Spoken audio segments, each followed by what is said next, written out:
Ex-wife becomes millionaire, slaps mistress and kicks her out. Now husband and mistress beg for mercy. Picture this: a once devoted wife, left penniless and humiliated by a callous husband's brazen affair, stands on the brink of ruin, only to rise from the ashes wealthier and more powerful than anyone could have imagined. Under the dazzling lights of an extravagant mansion, the unmistakable crack of a resounding slap echoes like thunder. The mistress, once triumphant in her conquest, now stumbles in shock and fear.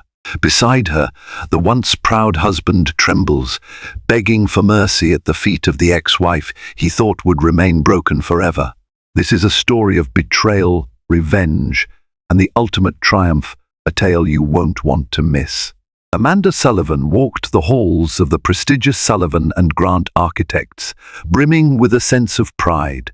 She and her husband, Daniel Sullivan, had spent years building this architectural firm from the ground up. Daniel was the genius behind the designs, while Amanda was the glue that held the operations together.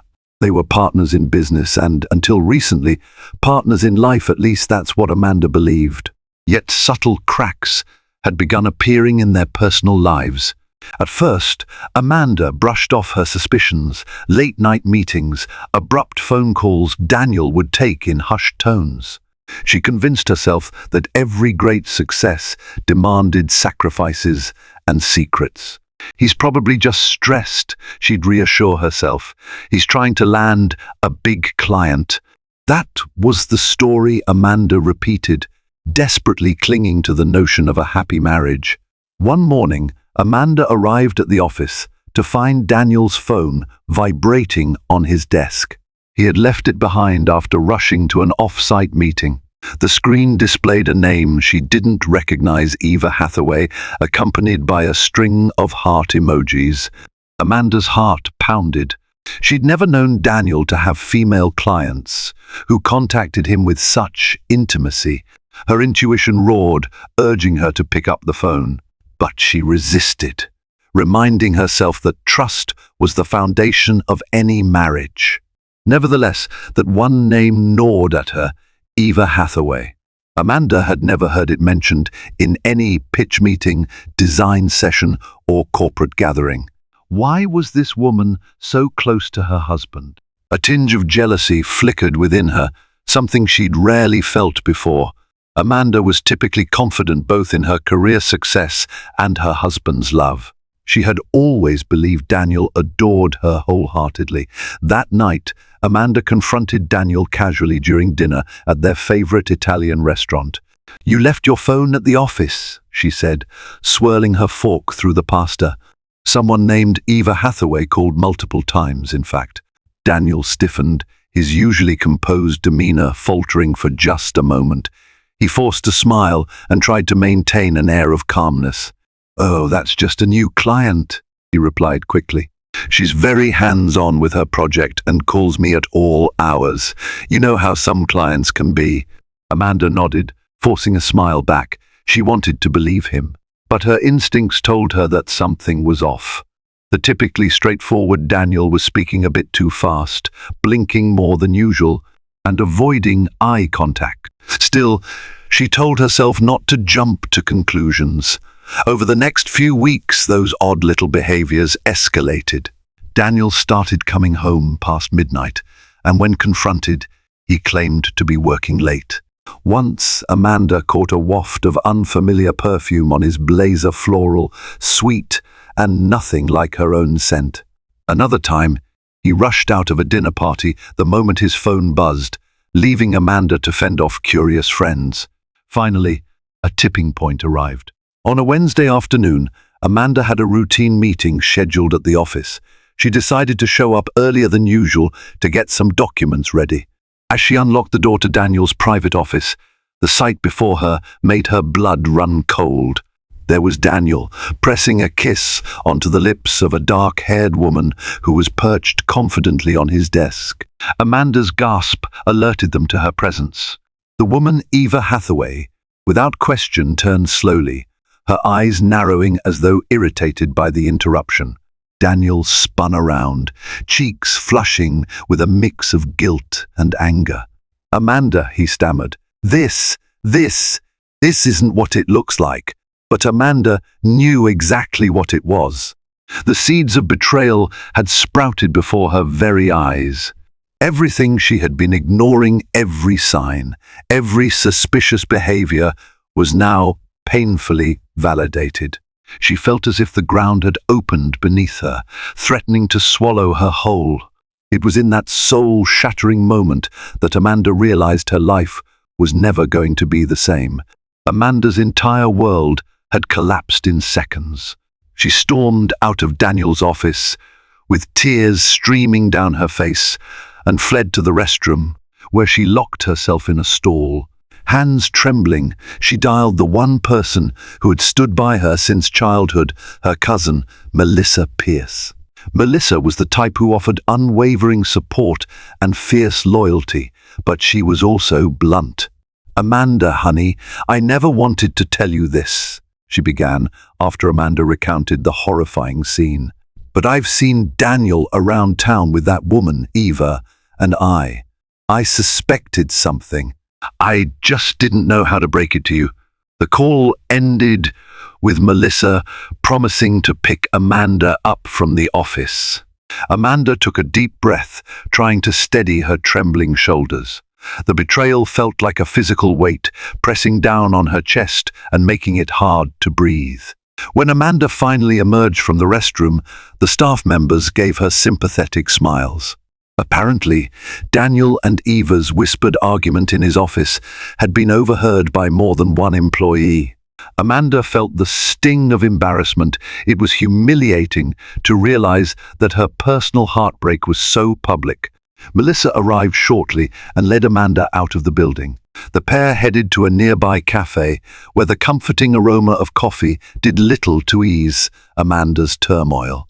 She couldn't stop replaying the image of Daniel and Eva locked in that illicit kiss. Soon, though, her heartbreak was overshadowed by anger. How dare Daniel flaunt his affair so casually in a place where Amanda could stumble upon them at any moment? Over the next days, Amanda vacillated between heartbreak and fury. She tried to confront Daniel at home, but he deflected every accusation. "It was just one mistake," he insisted, eyes darting around like a trapped animal. "Eva is just a fling. It's meaningless." Amanda wanted to believe him, if only to preserve the life she knew. But deep down, she sensed Daniel's words were hollow. His phone still lit up incessantly with messages from Eva. He was still working late, with suspicious frequency. The trust in their marriage was beyond repair. Seeking some perspective, Amanda called up one of their mutual friends, Lucas Grant, a former college classmate who had known both of them for years. Lucas listened patiently as Amanda poured out her heart. Then, in a heavy voice, he admitted that he had seen Daniel and Eva at a private lounge called The Row on multiple occasions. "I didn't know what to do," Lucas apologized. "I didn't want to be the one to blow up your marriage." Amanda felt anger toward Lucas for not telling her sooner, but she understood why he hadn't. The betrayal was Daniel's burden to bear, not Lucas's. Still, the hurt piled on. It seemed everyone else in her circle had suspected or outright known. Amanda felt the burn of humiliation. To think she'd been living in blissful ignorance while her husband paraded his mistress around town. Within a week, the tension became so unbearable that Amanda announced she was moving out, if only temporarily. She needed time to think. Daniel seemed more relieved than upset. "Take all the time you need," he said, trying to sound consoling. "I'll fix this." Amanda packed a few belongings and moved in with Melissa. Every night, she lay awake, haunted by memories of the life she had shared with Daniel, building the business, traveling the world to pitch clients, celebrating countless anniversaries filled with laughter and promise. How could something that seemed so strong crumble so easily? There was one more heartbreak on the horizon. Amanda discovered that Daniel had been manipulating their financials for quite some time. In a moment of desperation, she opened the business accounts, only to find that Daniel had placed Sullivan and Grant under his sole ownership without her knowledge.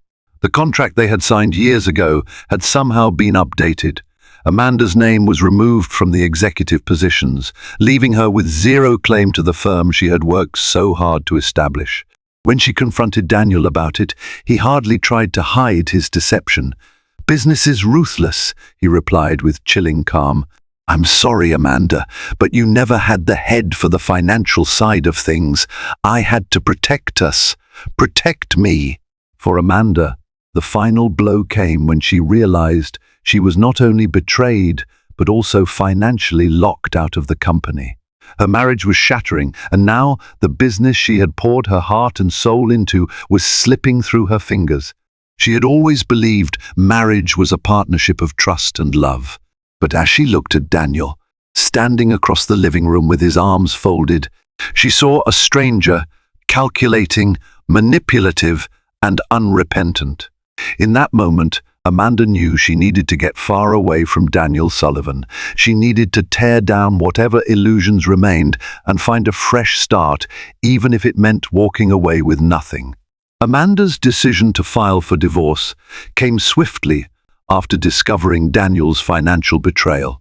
She couldn't remain tied to a man who had so thoroughly demolished her faith in love. Yet, as she sought legal advice, it became painfully clear that Daniel had covered his tracks well. The firm's assets were firmly in his name, and the paper trail made it look as though Amanda had no rightful stake. Despite her heartbreak, Amanda tried to hold on to some semblance of dignity. She moved out officially, taking only her clothes and a few sentimental items. Daniel didn't protest. In fact, he barely raised an eyebrow, as though Amanda's departure was an expected inconvenience. Eva Hathaway, for her part, wasted no time in flaunting her presence. She moved into the home. Amanda had once shared with Daniel her car now in the driveway, her perfume lingering in the halls. Amanda's mind reeled at the speed with which her entire life had been replaced. Legally and financially, Amanda was on the ropes. Even with a skilled attorney, there wasn't much to gain. The prenuptial agreement she had signed in good faith years ago left her with little leverage. "The best we can do," her lawyer explained, "is fight for some minor settlement. But given the documents your husband has, it'll be an uphill battle." Amanda felt rage building inside her. How could she have been so trusting, so foolish? She had wholeheartedly supported Daniel, only to be discarded like an old rag. The sense of betrayal was compounded when she discovered that many of the staff at Sullivan and Grant seemed loyal to Daniel. They likely feared losing their jobs if they showed support for Amanda. During the divorce proceedings, Daniel and Eva arrived at the courthouse arm in arm.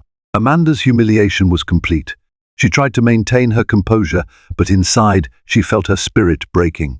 The once confident, business-savvy partner who had negotiated million-dollar deals found herself reduced to a trembling woman unsure of her future.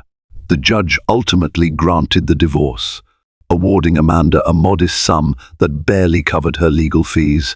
Daniel, smug in his victory, left the courtroom with Eva, whispering something in her ear that made her laugh. Amanda could only imagine the joke, probably a cruel remark at her expense.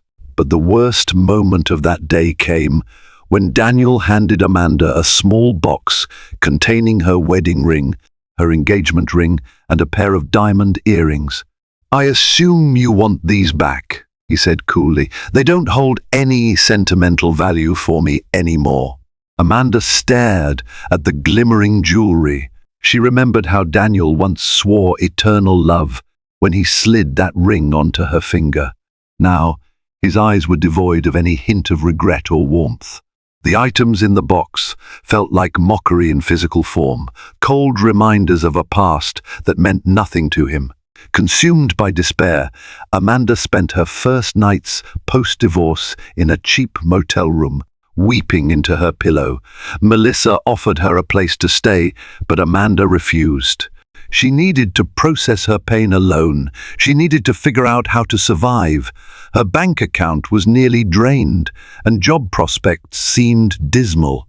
After years of co-managing a firm with Daniel, she had ironically neglected to maintain external networks that could help her secure employment. The architecture world was small, and Daniel's influence loomed large in their city. She suspected he'd sabotage any attempt she made to work at a competing firm.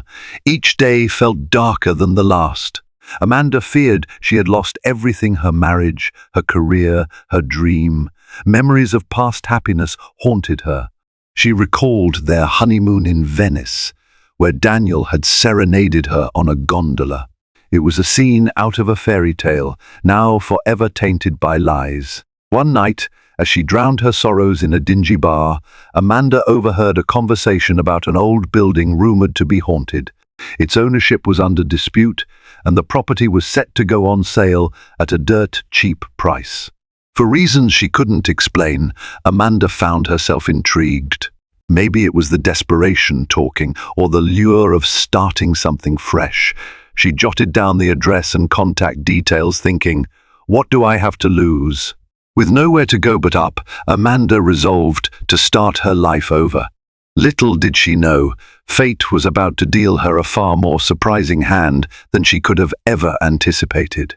After finalizing her divorce, Amanda hit rock bottom. Every morning she woke up in that small motel room with no direction, no income, and a shattered sense of self-worth.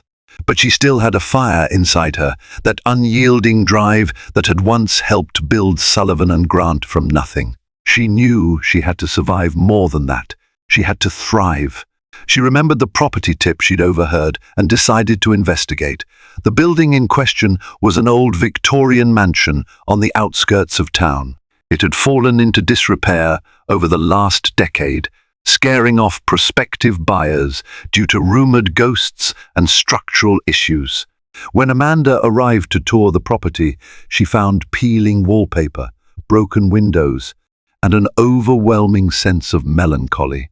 Yet, beneath the grime and debris, she glimpsed the mansion's former grandeur: the sweeping staircase, elaborate moldings, and stained glass windows hinted at a time of splendor. Even though she had little money, Amanda felt an inexplicable pull. Her heart pounded with anticipation as she walked through the creaking corridors. This place, once revived, could become something extraordinary: a luxurious bed and breakfast, an event venue, maybe even a retreat center. Her architectural eye could see the possibilities. She haggled fiercely with the realtor, using every bit of business acumen she possessed. Ultimately, she walked away with the deed for an astonishingly low price. While signing the paperwork, she couldn't help but think of Daniel, who had always claimed she couldn't handle finances on her own. If he could see her now, making a bold investment with her meager resources, would he laugh or tremble? Renovation would be expensive, but Amanda was determined. She used the small divorce settlement to hire contractors and started the process of restoring the mansion to its original glory. Day after day, she spent hours on site, learning about plumbing, electrical work, and carpentry. She might have been the ex-wife with a battered heart, but she was also a fierce learner, unafraid to get her hands dirty. The transformation of the mansion mirrored Amanda's own transformation. As she patched walls and polished floors, she felt her inner wounds begin to heal. She discovered a newfound independence in making decisions without Daniel's input. Melissa visited often, bringing home cooked meals and moral support. Lucas Grant helped her navigate some architectural challenges for free, citing old friendship loyalties. Word began to spread about Amanda's project.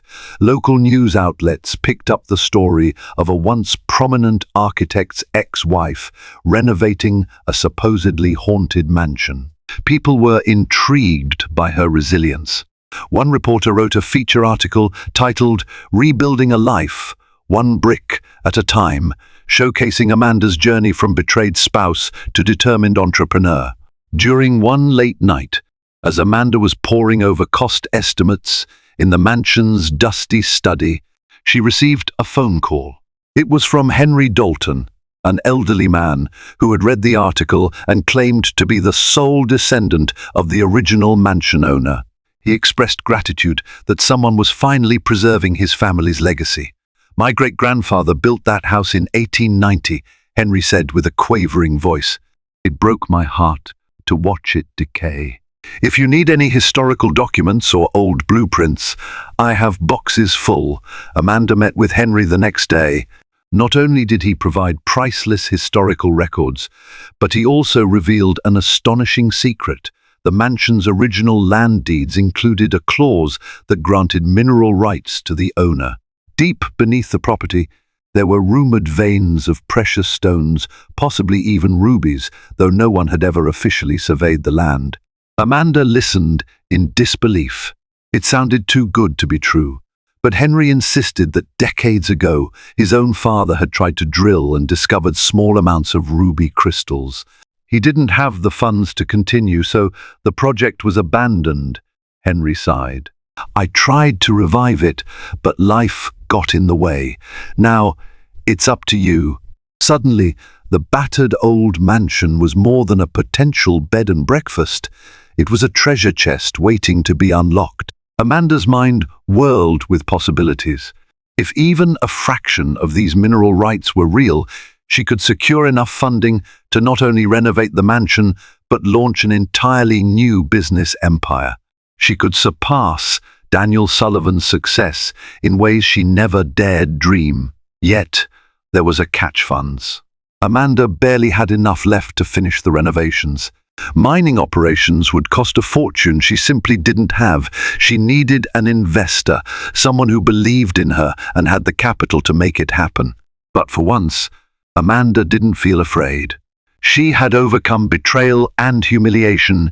She could overcome financial hurdles too. She began making phone calls, researching potential investors, and brushing up her pitch. This was a second chance at life, at success, and she wasn't about to let it slip through her fingers. As the sun rose on the mansion's stained glass windows, illuminating the once gloomy foyer, Amanda felt a sense of renewed purpose. She was no longer Daniel Sullivan's discarded wife. She was Amanda Sullivan, a force of nature prepared to rise from the ashes. Amanda's search for investors led her to places she never imagined she'd go: high society galas, tech conferences, and private clubs where wealthy patrons sipped champagne and made million-dollar deals like they were discussing weekend plans. While Amanda was no stranger to corporate negotiations, she had sealed plenty during her years at Sullivan, and Grant being on her own felt different. She had no team, no brand name, and no safety net. Still, her pitch captivated people. She would show them photographs of the mansion's transformation, glimmering with the promise of both historical charm and potential mineral wealth. Some were intrigued, but many brushed her off as a woman with a pipe dream. "It's too risky," they'd say. "Unproven land, uncertain market. Why bother?" Those rejections might have crushed a weaker spirit, but Amanda persevered. She refined her business plan, adjusting timelines and budgets. She was on the verge of securing a small investment from a local entrepreneur when fate intervened again. One afternoon, she received a phone call that would change everything. Terence Roberts, a reputable philanthropist and venture capitalist, had heard about Amanda's project from none other than Henry Dalton. Terence invited Amanda for a meeting at his estate, a sprawling property filled with sculptures and exotic plants. She arrived nervously, but armed with her best presentation materials. Terence Roberts was a tall man in his 60s, with silver hair and kind, inquisitive eyes. He listened intently as Amanda shared her story, from the betrayal that led her to buy the mansion, to the discovery of the land's hidden potential.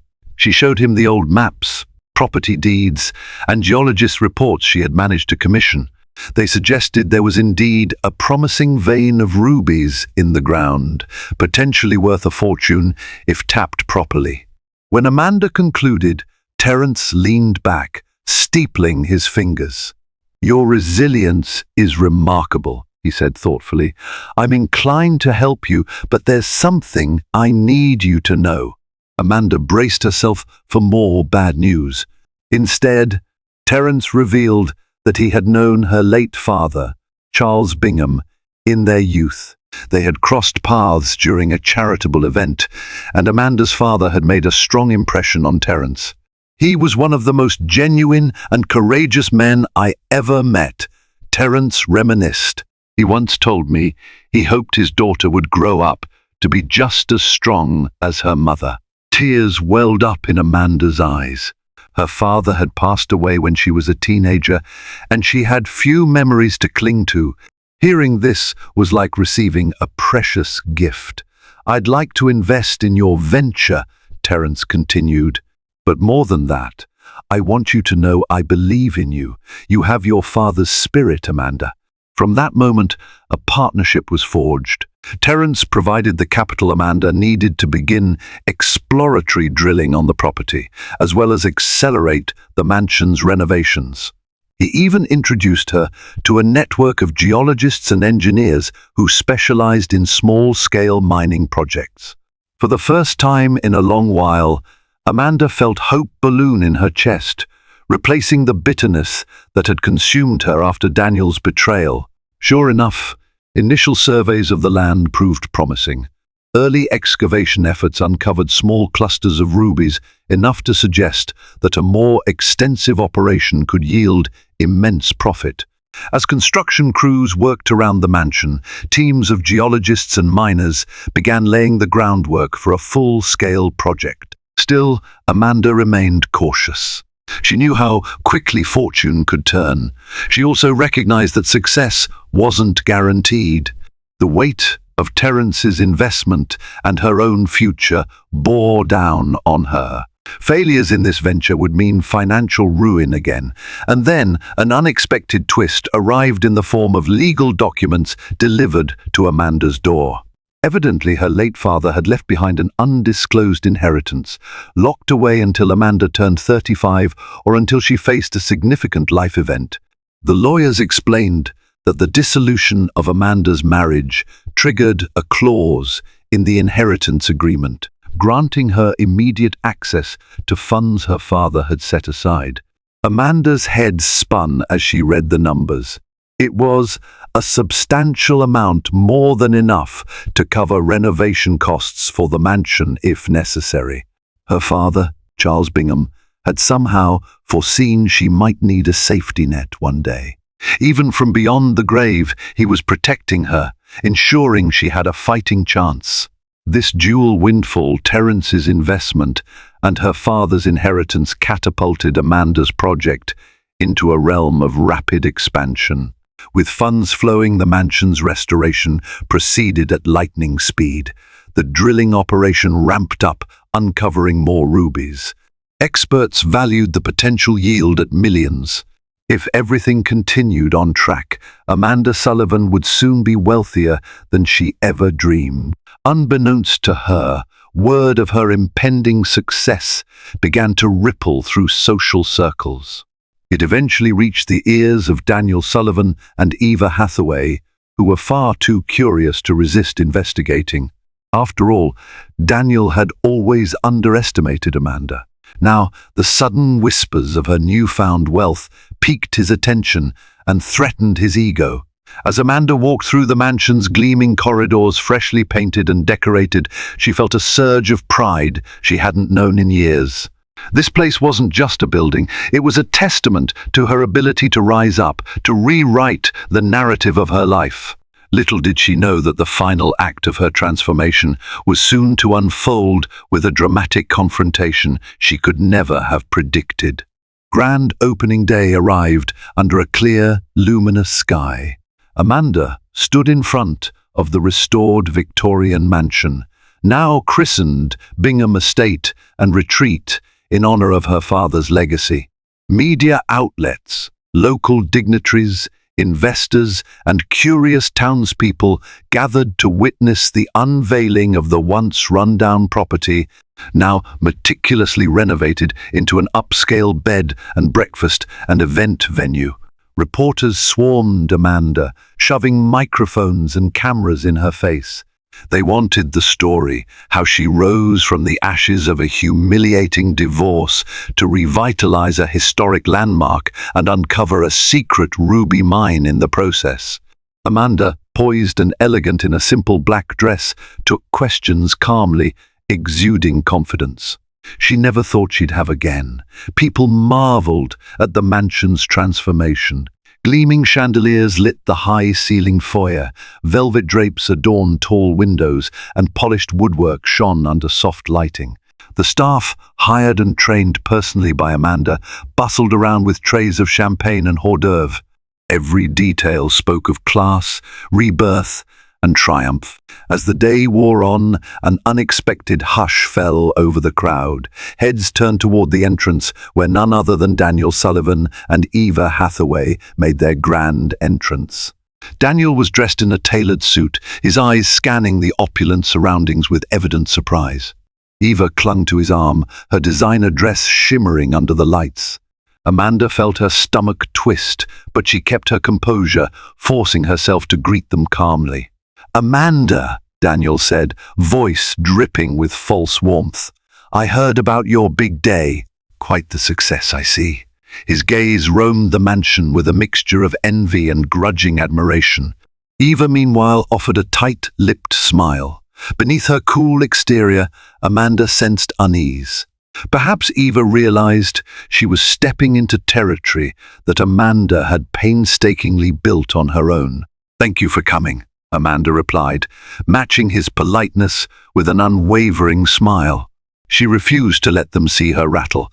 "I hope you enjoy the festivities." Without waiting for a response, Amanda walked away to mingle with her guests.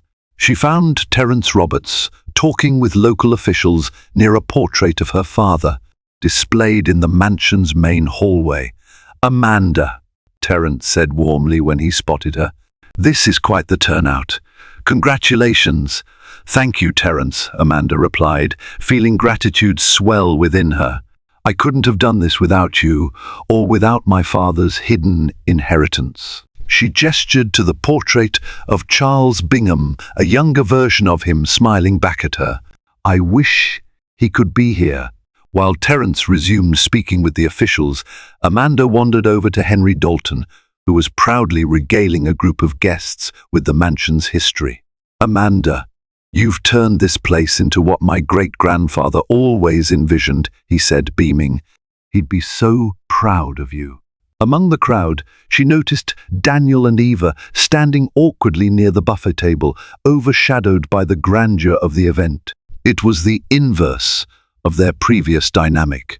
In the past, Daniel had been the center of attention while Amanda stood in his shadow. Now, roles were reversed. She saw the tension in Eva's rigid posture, the flicker of confusion in Daniel's eyes. Deciding to maintain the high ground, Amanda approached them again. "Would you like a tour?" she offered.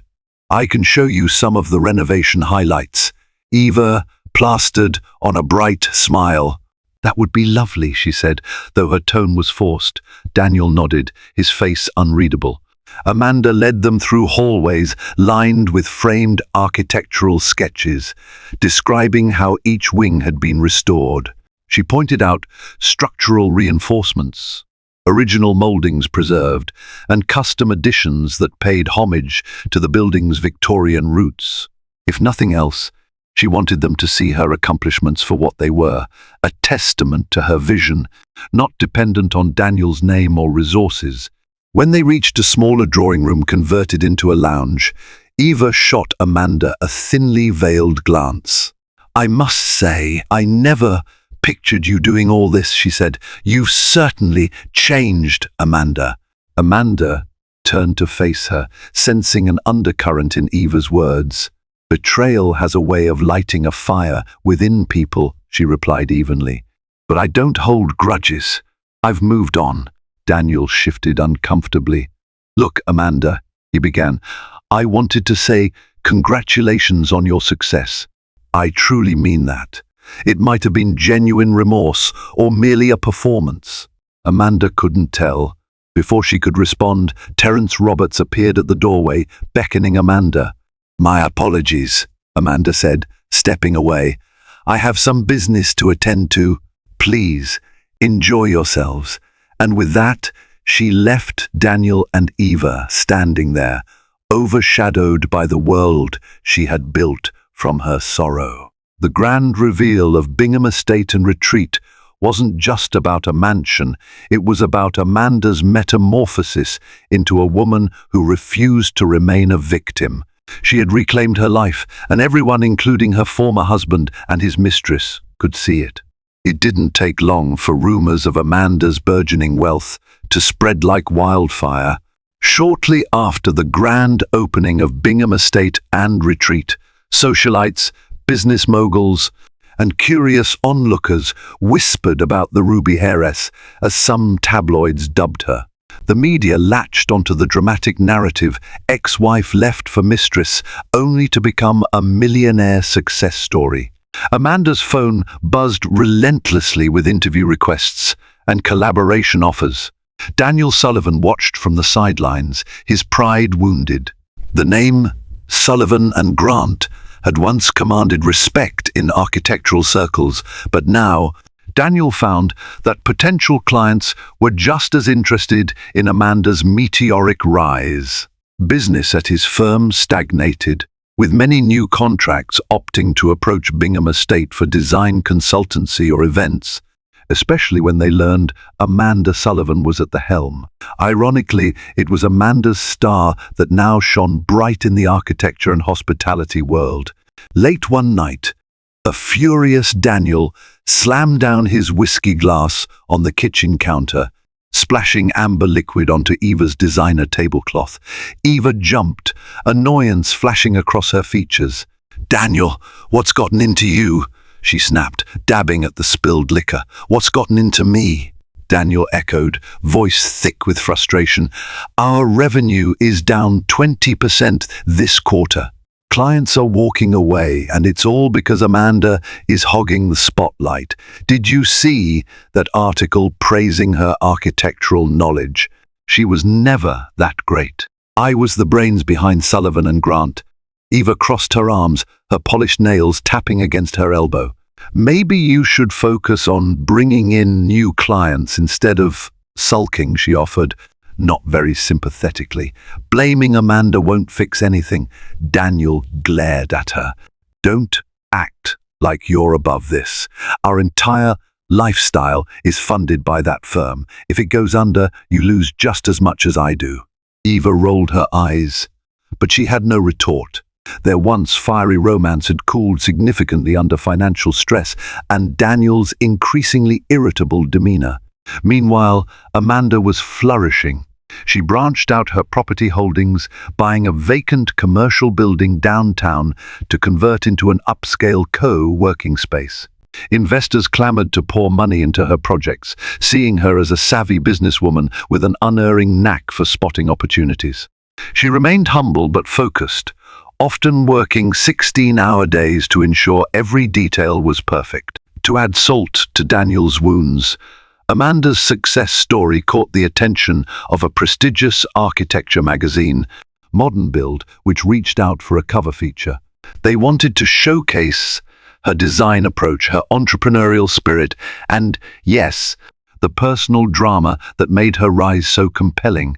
When the interview hit stands, the headline read, "Amanda Sullivan, Reinventing the Future of Architectural Heritage." Daniel scowled at the glossy pages, his anger intensifying. In private, Eva pushed Daniel to reconcile with Amanda, or at least form a truce. "Think about it," Eva purred, tracing her manicured finger across Daniel's shoulder. "She might help us if we approach her with humility. After all, you two built that firm together once." Daniel bristled. "Are you out of your mind? Beg Amanda for scraps." "I'd rather see Sullivan and Grant burn," but as the financial losses mounted and staff morale plummeted, Daniel realized he might not have a choice. A rumor circulated that Amanda was about to secure a game-changing contract to renovate a historic downtown district, exactly the kind of high-profile project Sullivan and Grant had thrived on in the past. If Amanda landed this deal, Daniel's firm would be locked out of the city's most lucrative contract for years. Desperate and fueled by bruised ego, Daniel began to concoct a plan to undermine Amanda's credibility. He reached out to old contacts, trying to dredge up any skeletons in Amanda's closet that might cast doubt on her qualifications or her moral character. Unfortunately for him, he found none. Amanda had always been above board and professional, even when dealing with unscrupulous individuals. When his search came up empty, Daniel decided to resort to infiltration. He asked Eva to get close to Amanda under the guise of a peace offering. If Eva could gather sensitive information, financial vulnerabilities, contractual weaknesses, anything perhaps, Daniel could sabotage Amanda's progress from the inside. Eva hesitated, sensing the moral dubiousness of Daniel's request, but she craved the lavish lifestyle they once enjoyed and saw no other way. With reluctant agreement, she called Amanda, voice sweet over the phone. "Amanda, I know we haven't spoken much since the divorce, but I'd love to come by the estate and talk things over. I just want to bury the hatchet." Amanda, surprised by Eva's sudden overture, was cautious but also curious. Ever since the day she caught Eva and Daniel in that office, their interactions had been limited and ice-cold. Now, the mistress-turned-partner was asking for civility. In a moment of empathy, Amanda agreed. "Come by tomorrow morning," she said. "I'll clear my schedule for an hour." Unbeknownst to her, Eva arrived with more than conversation on her agenda. She was on the warpath to gather any advantage for Daniel, and she was determined to succeed. Bright sunlight filtered through the stained glass windows of Bingham Estate's main drawing room as Eva Hathaway made her entrance. Dressed in a sleek designer suit, she wore an air of contrived humility, her usually sharp features arranged into a carefully rehearsed expression of contrition. Amanda greeted her with politeness, offering a seat by the window where fresh flowers and a platter of pastries were laid out. For a moment, they engaged in strained small talk. Eva complimented the mansion's decor, the tasteful renovations, even the luscious gardens. Amanda accepted the praise without revealing any warmth. She had no intention of letting her guard down. "So," Amanda said, finally setting her teacup down, "what is it you wanted to discuss?" Eva cleared her throat, clasping her hands in her lap. "Amanda, I'm sure you know Sullivan and Grant is going through a rough patch. Daniel and I, well, we feel terrible about how things ended between you two. And I wondered if maybe, for old time's sake, you could consider throwing some business Daniel's way." Amanda's eyebrow arched ever so slightly. "You want me to give Daniel a contract or refer clients to him?" she asked, her tone laced with disbelief. Of all the nerve! After everything Daniel had done, stealing the firm, humiliating her, parading his affair, he now sent Eva to plead for help. Eva pressed on. "We realize we hurt you," she said with feigned remorse. "But business is business. Daniel's just looking for a second chance." Amanda felt her stomach churn with anger. Eva's words dripped with audacity, as though they could undo years of deceit with a simple plea. She recalled the nights she spent crying herself to sleep in a cheap motel, the humiliations of court, the moment she discovered Daniel's betrayal. And now Eva the mistress was asking for professional favors. "Let me make this clear," Amanda said coolly. "Daniel Sullivan made his choices. He took everything from me when I was at my weakest. If he wants to salvage his firm, he'll have to do it on his own." Eva's carefully constructed mask cracked. She leaned forward, voice dropping. "You think you're so righteous, Amanda. You're just a woman who got lucky. If it weren't for that inheritance and Terence Roberts's money, you'd still be rotting in that motel." The venom in Eva's tone shocked Amanda. So this was the real reason Eva had come, not genuine remorse, but an attempt to manipulate or coerce. Amanda narrowed her eyes. "Get out," she said, her voice trembling with contained fury. "No," Eva snapped, rising from her seat, her face twisted into a sneer. "You can't just dismiss me." "You owe Daniel." In a flash, Amanda stood and delivered a sharp, resounding slap across Eva's face. The impact echoed in the high-ceilinged room, as if the mansion itself were bearing witness. Eva stumbled back, eyes wide with shock. "You think I owe Daniel?" Amanda hissed, adrenaline pumping through her veins.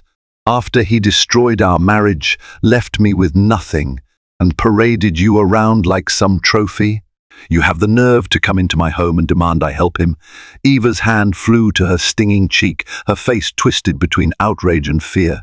She opened her mouth to retort, but Amanda didn't let her speak. "This conversation is over," Amanda declared, pointing toward the door.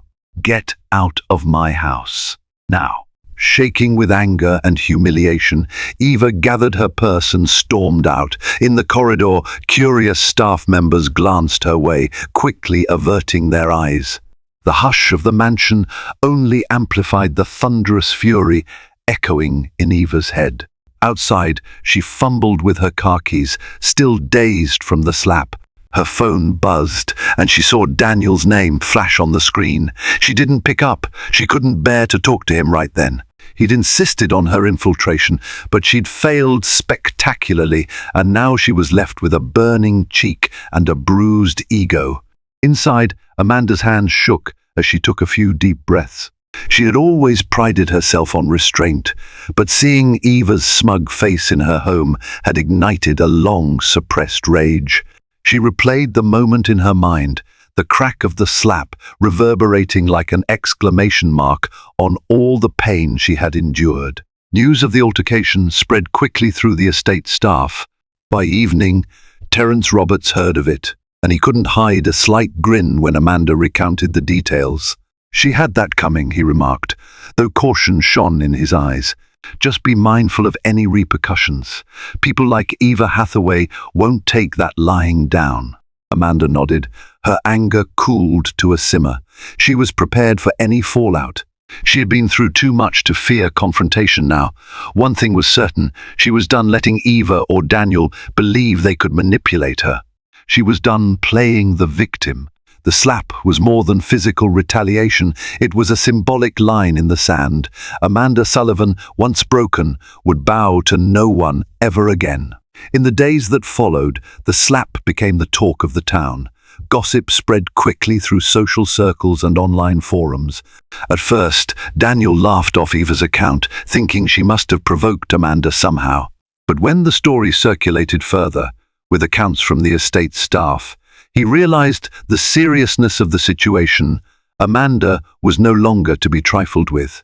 Meanwhile, Eva seethed with anger and embarrassment.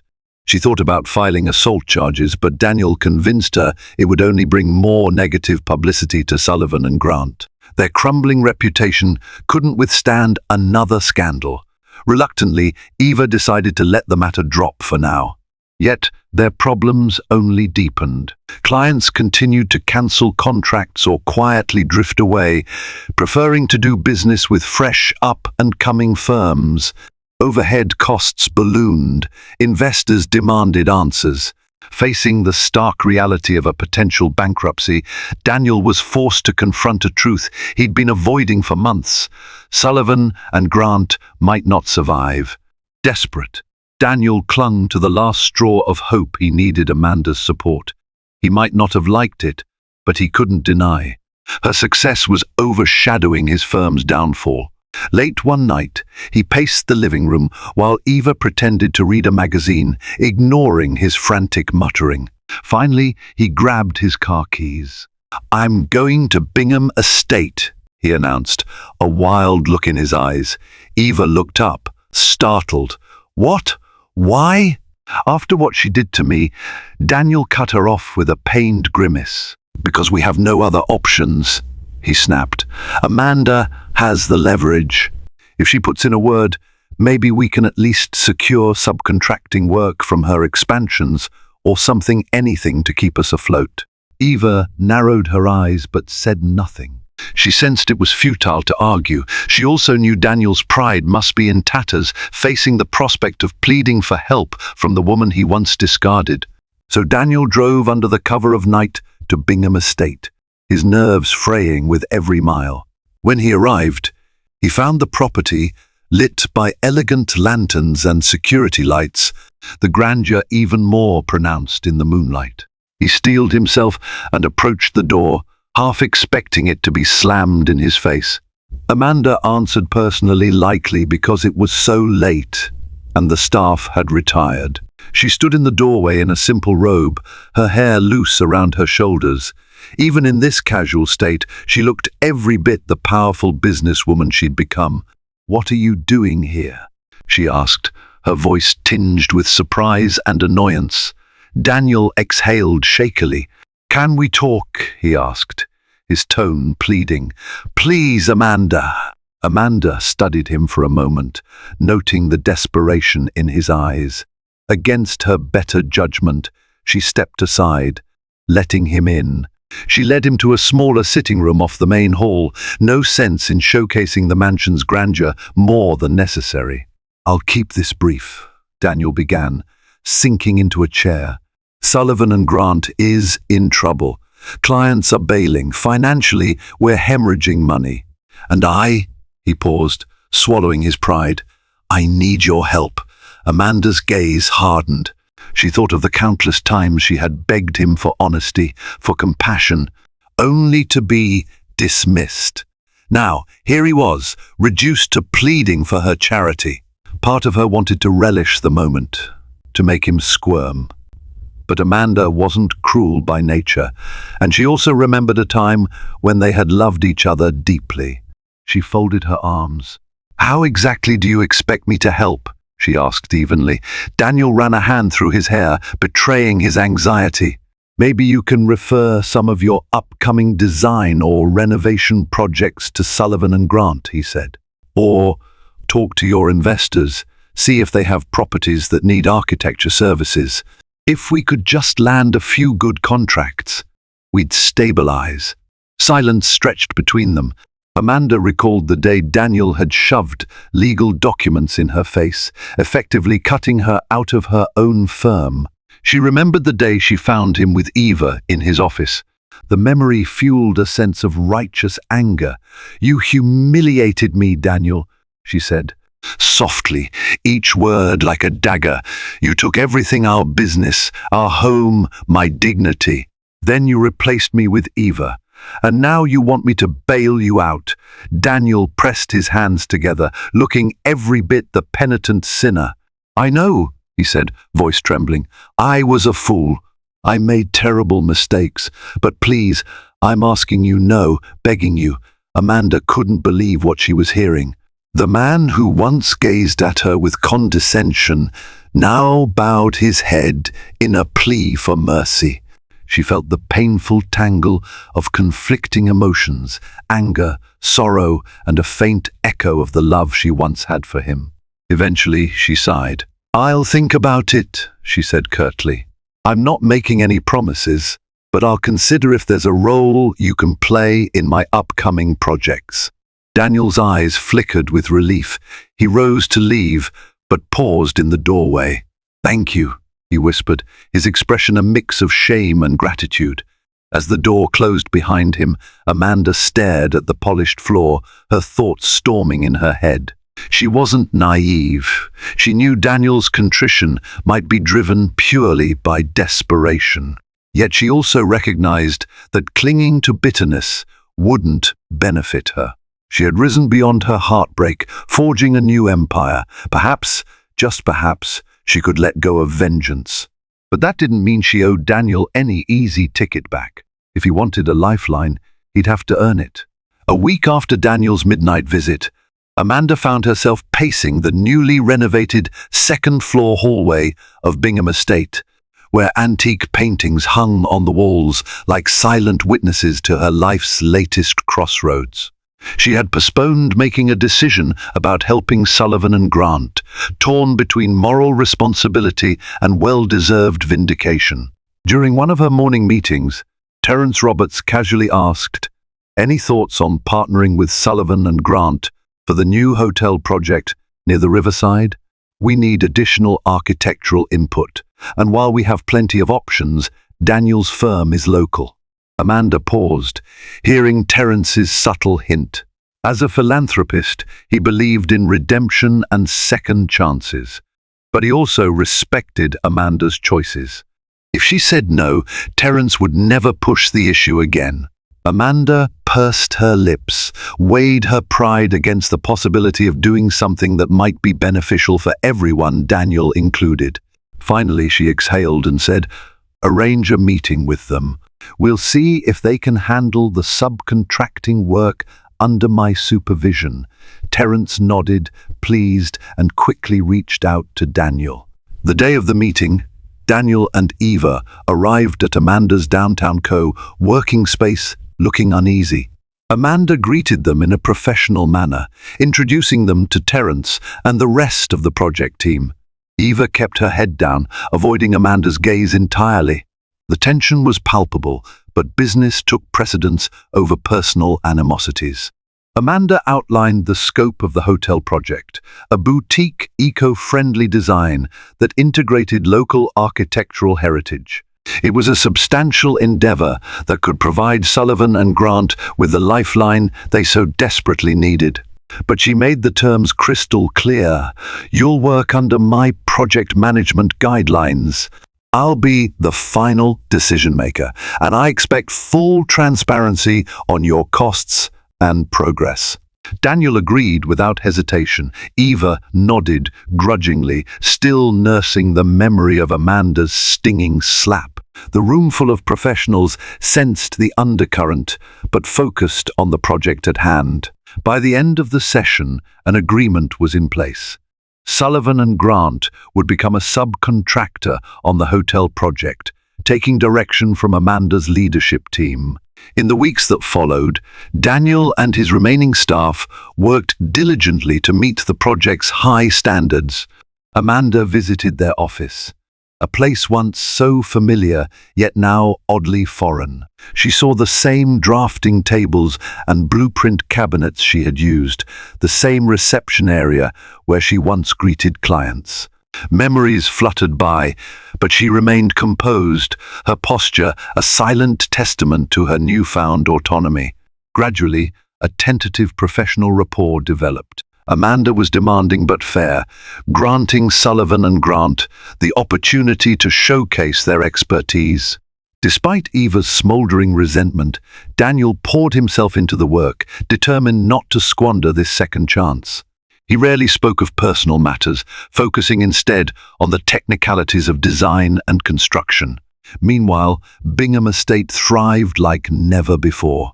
The rubies extracted from the property's mine increased Amanda's fortune, and her events venue became the hottest location for weddings and corporate retreats. A small museum opened in one wing, displaying artifacts from the mansion's storied history and a curated selection of the rubies discovered underground. Tourists flocked, enthralled by the rags to riches narrative. One evening, after a long day of site inspections, Amanda found herself alone on the mansion's wraparound porch, gazing at the moonlit garden. Melissa joined her, bringing 2 steaming cups of tea. They sat together in companionable silence, the crickets serenading them. "How do you feel about all this?" Melissa finally asked. "Working with Daniel again, letting him back into your professional sphere." Amanda considered the question. Months ago, she would have scoffed at the thought of ever aiding Daniel. But time had a way of tempering anger and clarifying priorities. "I suppose I realized that holding on to grudges would only keep me tethered to the past," she said softly. "I have everything I need now: success, independence, happiness. Helping Daniel doesn't diminish that. If anything, it proves I'm bigger than the pain he caused." Melissa smiled, pressing Amanda's hand gently. "You've come a long way," she murmured. Your father would be proud. Amanda nodded, tears brimming. Gazing out at the night sky, she felt a surge of gratitude for her father's inheritance, for Terence's faith in her, for the mansion that symbolized her rebirth. Yes, Daniel had hurt her beyond measure, and Eva's involvement still stung, but she had transformed that pain into a life of her own making. She was free from the chains of bitterness. The next day, Daniel showed up at the hotel construction site, face drawn with exhaustion. Quietly, he approached Amanda as she reviewed some blueprints. "Thank you," he said in a low voice. When she looked up, he seemed genuinely contrite for giving Sullivan and Grant this chance. For everything. Amanda stared at him for a long moment. She saw traces of the man she once loved, the determination, the charm, the drive. She offered a small nod. "Do the work, Daniel. That's all I ask." With that, she handed him a set of architectural drawings, closing the chapter on their past in a single gesture. In the months that followed, the hotel project soared, culminating in another successful launch that garnered accolades from the industry. Sullivan and Grant stabilized financially, and though it would never recapture the same glory, it survived. Daniel and Amanda parted ways at the project's completion, each moving forward in their own direction. For Amanda, a new dawn had truly begun. She was now recognized as a formidable name in business and architecture. She had shattered the shackles of betrayal and emerged stronger, wealthier, and more self-assured than ever.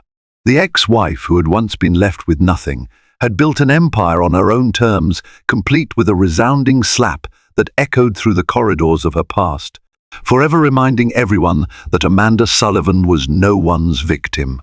And so ends the tale of Amanda Sullivan, the once obedient wife who lost everything only to rise like a phoenix from the ashes.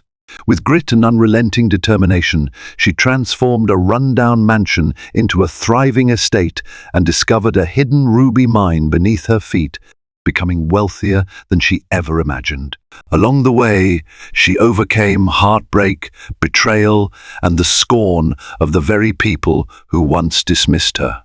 In the end, she chose mercy over vengeance, proving that true strength lies in forging your own path and letting go of past pain. If you've enjoyed this roller coaster of passion, revenge, and redemption, please like this video, share it with friends who need a little inspiration, and subscribe to our channel for more drama-filled stories that spark your imagination. Until next time, remember, no betrayal can break you if you hold fast to your worth and your dreams.